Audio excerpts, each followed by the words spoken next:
¿Qué tal? Sean todos bienvenidos a una nueva edición de Historias Innecesarias. ¿Cómo les va?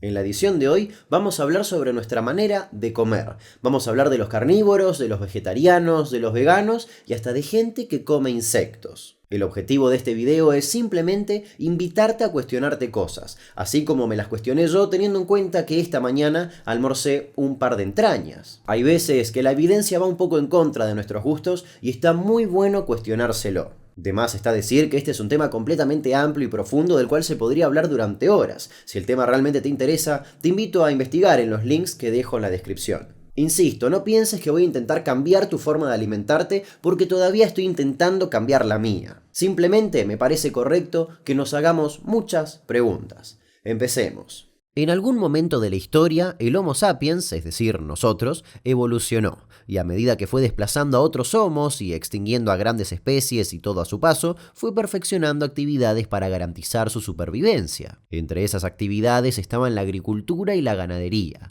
Algunos cazadores se dieron cuenta de que si capturaban corderos y los engordaban durante los meses de mucha comida, podían sacrificarlo en los meses de escasez y se aseguraban alimento para la comunidad. Quizás en algún momento juntaron varios corderos y estos se reprodujeron y eso dio como resultado un rebaño de ovejas domesticadas. A medida que los humanos nos íbamos extendiendo por el mundo, también lo hacían nuestros animales domesticados. Hace unos 10.000 años, por ejemplo, no había más que unos pocos millones de ovejas, vacas, cabras, cerdos y gallinas que vivían en unos pocos nichos afroasiáticos privilegiados. Pero hoy en día el mundo alberga alrededor de 1.000 millones de ovejas, 1.000 millones de cerdos, más de 1.000 millones de vacas y más de 25.000 millones de gallinas repartidos por todo el planeta.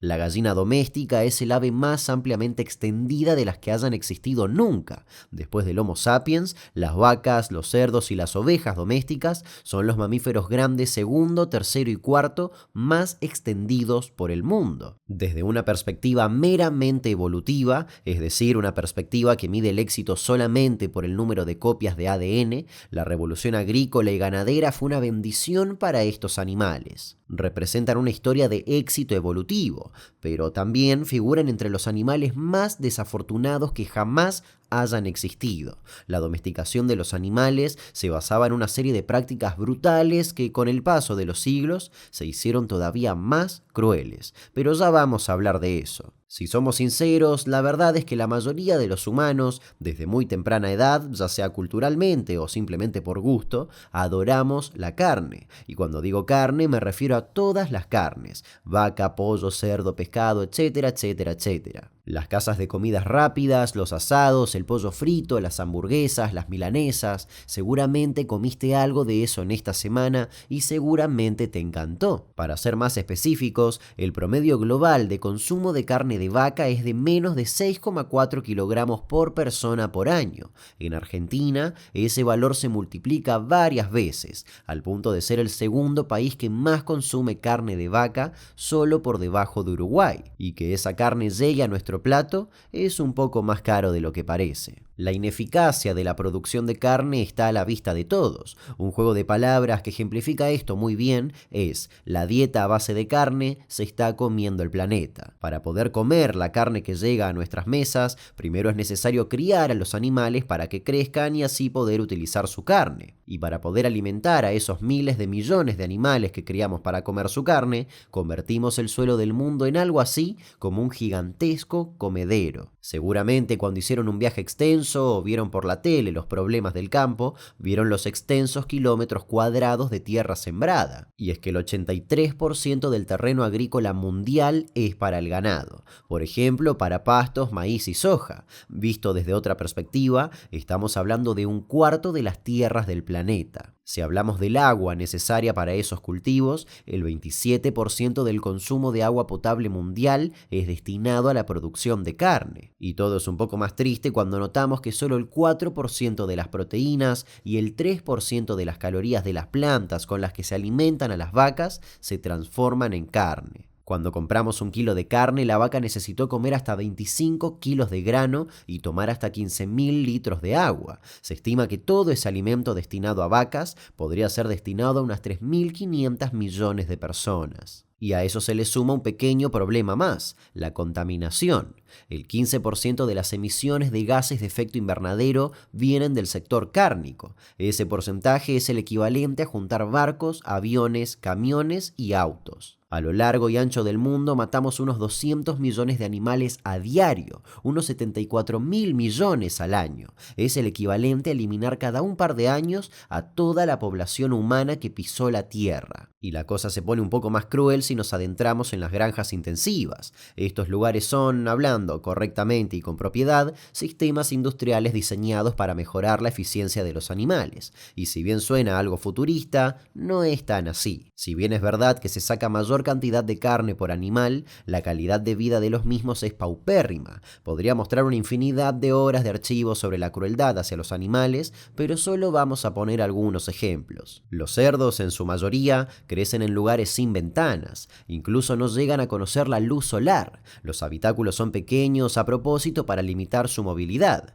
Una parte de esa decisión es para que no se muevan y para que engorden más rápido, y la otra es para poder manipularlos sin mayores problemas. Las camadas de nuevas crías nacen constantemente y así se les hace más fácil la manipulación de las mismas. Las vacas lecheras, por otra parte, dan leche siempre por medio de máquinas. Estas máquinas les suelen generar mastitis que las hacen sangrar y en algunas de ellas le generan pus que termina en la leche que consumimos. Por ejemplo, los productos lácteos estadounidenses que están regulados registran la mayor concentración de células somáticas, es decir, pus, en el mundo, llegando a registrarse hasta 1 millón de células de pus por una cucharadita de leche. Pero ese es tema para otro video. Las vacas, cabras y ovejas solo producen leche después de parir terneros, cabritos y corderos, y además la producen solo mientras las crías maman. Por lo tanto, para continuar obteniendo la leche animal, un granjero necesita tener terneros, cabritos y corderos para que mamen,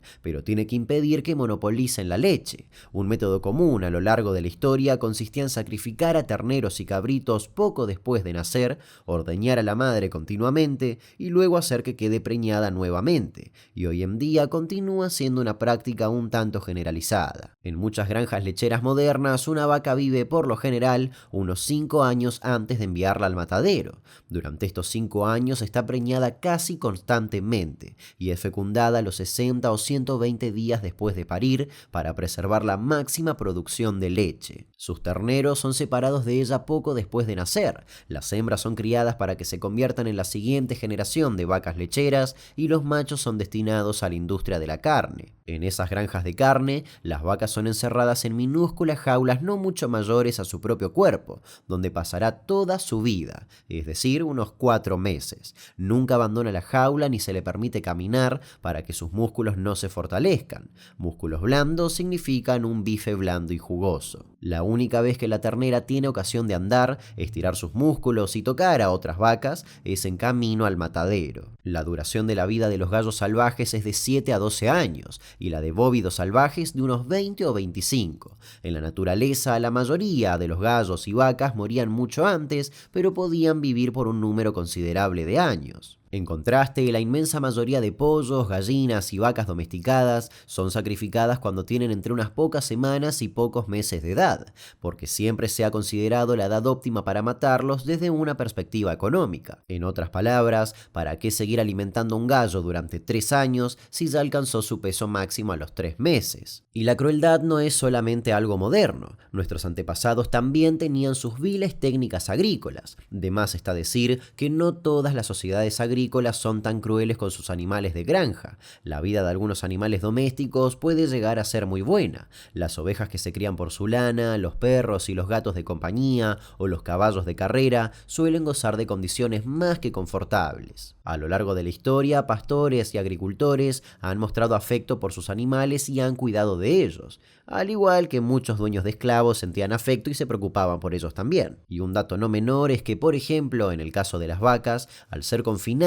en sitios de alimentación, están tan cerca unas de otras que si una se enferma, el resto se contagia. ¿Y qué hacen los productores para que esto no suceda? Simple, medicarlas. La mayoría de los antibióticos que se utilizan en el mundo, y para poner un ejemplo, hasta el 80% en los Estados Unidos, son para mantener al ganado sin enfermedades. Diría sano, pero no sé si es la palabra adecuada. Esa abismal cantidad de antibióticos comienza a generar una resistencia del animal hacia los mismos, y genera la aparición de algo que tiene un nombre un tanto apocalíptico: las superbacterias. Según un reporte de World Animal Protection, se reveló que las superbacterias están entrando a la cadena de alimentación por el excesivo número de antibióticos en las granjas industriales. Por un lado, se están utilizando más de 130.000 toneladas como remedio para animales, y ese exceso ya está pasando el nivel de las granjas para llegar a los platos de nuestros hogares. De esta manera, nos estamos haciendo menos capaces para enfrentar enfermedades. Para ponerlo en números, en el año 2020 morían 700.000 personas por infecciones que no podían ser tratadas con antibióticos. Para el 2050 se espera que esta cifra aumente a 10 millones de personas por año, teniendo en cuenta que este tipo de granjas vayan a seguir estando, claro está. ¿Acaso la próxima pandemia puede originarse en los animales de granja? Ahora bien, volvamos a la contaminación e intentemos entender si nuestra dieta tiene que ver con el cambio climático. La verdad es que sí, pero la otra verdad es que no se pueden anular las emisiones al 100%.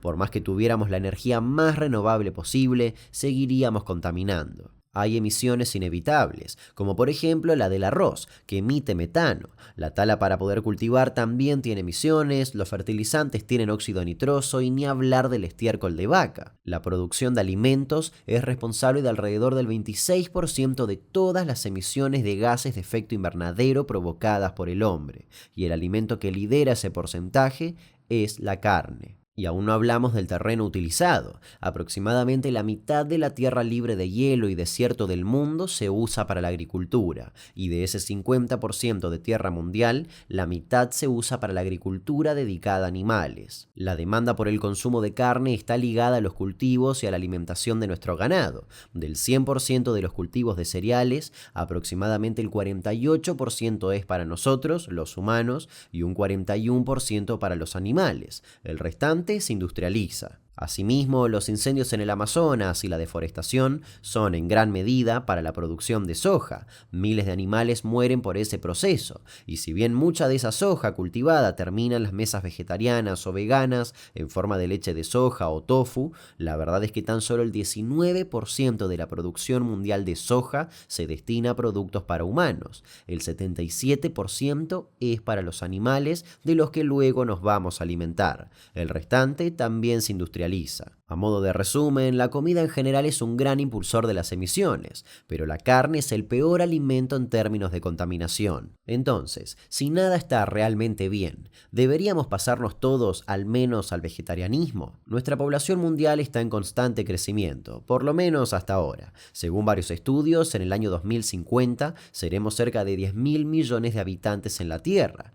Todas esas personas deben comer para poder sobrevivir. Es por eso que la producción de alimentos necesitará crecer hasta un 50% más para lograr compensar las demandas de la población. Según la FAO, la Organización de las Naciones Unidas para la Agricultura y la Alimentación, entre 702 y 828 millones de personas pasaron hambre en 2021. Si estamos manejando esos números hoy, ¿qué va a pasar en 2050? Un grupo de estudiosos señalan que la solución para mejorar la alimentación, la salud y combatir los daños que sufre el medio ambiente reside en los vegetales. Y ahí es cuando aparecen diversos mitos. Uno de los habituales es que las dietas enfocadas en los vegetales no aportan el suficiente hierro y los vegetarianos son todos anémicos. El origen de esta idea se basó en un primer momento porque se decía que los alimentos de origen vegetal no se absorben como los de origen animal. Por eso los vegetarianos tienen niveles sanguíneos de hierro más bajos. Es verdad, pero no tanto. Si bien la biodisponibilidad del hierro, es decir, el uso que hace el organismo del mismo, es mejor en los alimentos de hierro hemínico, que es el hierro que se encuentra en la carne, si se tiene una dieta vegetariana se puede estimular su absorción con diferentes vitaminas. Pero eso sí, toda dieta vegetariana debe estar dispuesta acorde a las necesidades de cada persona. Otro detalle que se discute es la famosa vitamina B12, también llamada cianocobalamina. Es una vitamina que cumple un rol importante en el organismo, al ser parte de la producción de glóbulos rojos y en el mantenimiento del sistema nervioso central. Si no tenemos la cantidad adecuada, podemos padecer anemia megaloblástica, que causa síntomas neurológicos como confusión, depresión y hasta demencia. La vitamina B12 no es un componente presente en los alimentos de origen vegetal, sino que es producida únicamente por bacterias y se encuentra solo en los alimentos de origen animal, pero no la producen los animales. Ellos la ingieren naturalmente a través de su comida, gracias a la presencia de bacterias productoras de B12 en el suelo. Pero entonces, si sale del suelo, ¿qué pasa en las granjas industriales donde los animales no pastan? En ese caso, se les dan suplementos. Una dieta vegetariana balanceada tiene que sumar los suplementos de vitamina B12, y más allá de sentirse bien sin suplementos, no significa que no pase nada. Justamente los problemas pueden aparecer más tarde. Otro dato interesante es que en las dietas donde se ingiere carne, cada vez es menor la presencia de vitamina B12. Además, dato no menor, la vitamina B12 necesita del ácido fólico para, entre comillas, funcionar, y el ácido fólico se encuentra en vegetales de hojas verde oscuro, espárragos, frutillas o legumbres. Por lo tanto, si solo comes carne, sigue siendo una dieta incompleta. Por otro lado, una dieta vegetariana también incluye huevo, que es un gran alimento que aporta todos los aminoácidos esenciales, grasas, vitaminas y minerales. Además, también se suma el queso, que suele aportar una buena cantidad de nutrientes. Lo ideal para ambos productos es que sean de un buen origen, es decir, de gallinas libres y quesos agroecológicos.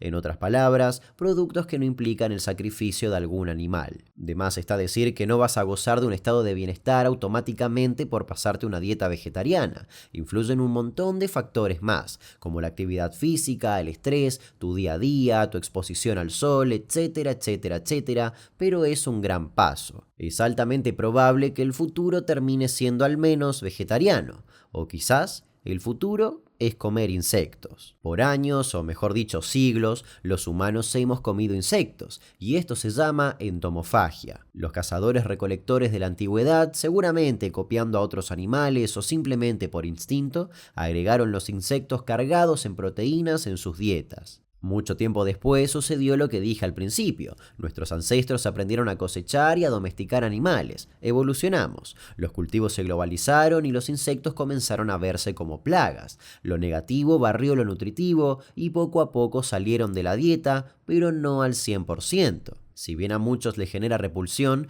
casi 2.000 especies de insectos se convierten en alimento en la actualidad. Unas 2.000 millones de personas comen insectos en el mundo. Por ejemplo, al sur de África, la oruga mopane es un alimento básico que se cocina lentamente en una salsa picante, aunque también pueden comerse seca y saladas. En México, por ejemplo, comen los chapulines. Los insectos se pueden comer enteros o se pueden moler para hacer harina y otras mezclas. Son sanos y en base a diversos estudios se analizó que la entomofagia podría ser una solución para los países en emergencia alimentaria, ya que los insectos pueden contener hasta un 80% de proteína. Según un estudio presentado por FAO en mayo de 2013 en Roma, la cría de insectos en granjas presenta enormes ventajas respecto a la ganadería tradicional. Son ricos en proteínas, vitaminas B1, B2 y B3, contienen omega 3 y 6, todos los aminoácidos esenciales, son una fuente importante de minerales como el hierro y no contienen grasas ni colesterol. Por lo que respecta a sus beneficios para el medio ambiente, su producción implica la emisión de un 99% menos de gases de efecto invernadero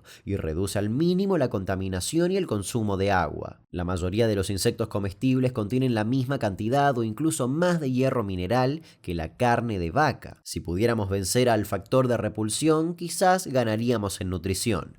Por otra parte, socioeconómicamente hablando, la producción y crianza de insectos se puede hacer a escala pequeña, altamente productiva y aún así relativamente barata de mantener. Incluso se podría suplir parte del alimento para el ganado. Esa sería una opción no vegetariana para suplir algunas necesidades del mundo, pero hay un avance científico que pone en jaque a todo lo nombrado anteriormente. No creo que lo veamos con nuestros propios ojos de manera masiva, pero al menos podemos llegar a probarlo. En Singapur, por ejemplo, en el restaurante 1880, podemos pedir carne de pollo cultivada. La carne sintética o cultivada es un producto que se crea en laboratorios. Se genera a partir de células madre extraídas de músculos de animales, suero fetal y otros elementos. El proceso comienza con la obtención de una pequeña muestra del tejido muscular del animal vivo. Es un procedimiento rápido, inofensivo y bajo anestesia, una especie de biopsia que luego se traslada al laboratorio. Se le aportan nutrientes y factores de crecimiento.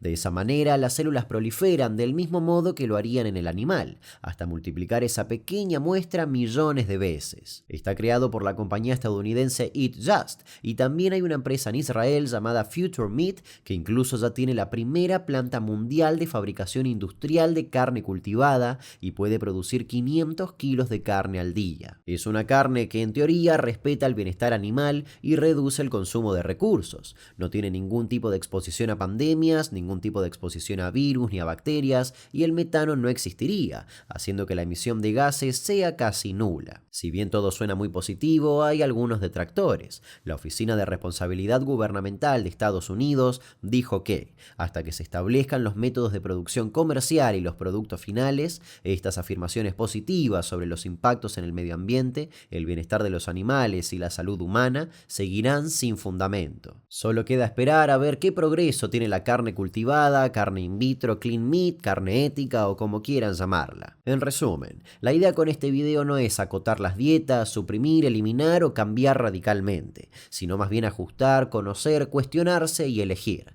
El detalle siempre está en nuestras elecciones. Lo mejor que podemos hacer es intentar comer carne con menos frecuencia para comenzar a marcar el cambio desde nuestro lugar. Solo depende de nosotros. Y sí, hicimos que vacas, pollos, gallinas, cerdos, ovejas y cabras sean las especies más exitosas desde una perspectiva evolutiva. Pero la perspectiva evolutiva es una medida incompleta del éxito. Todo lo juzga según criterios de supervivencia y reproducción, sin considerar el sufrimiento y la felicidad de los individuos. A lo largo de toda nuestra historia, un aumento espectacular en el poder colectivo y en el éxito de nuestra especie fue acompañado de un gran sufrimiento individual de otras. ¿Lograremos cambiar eso?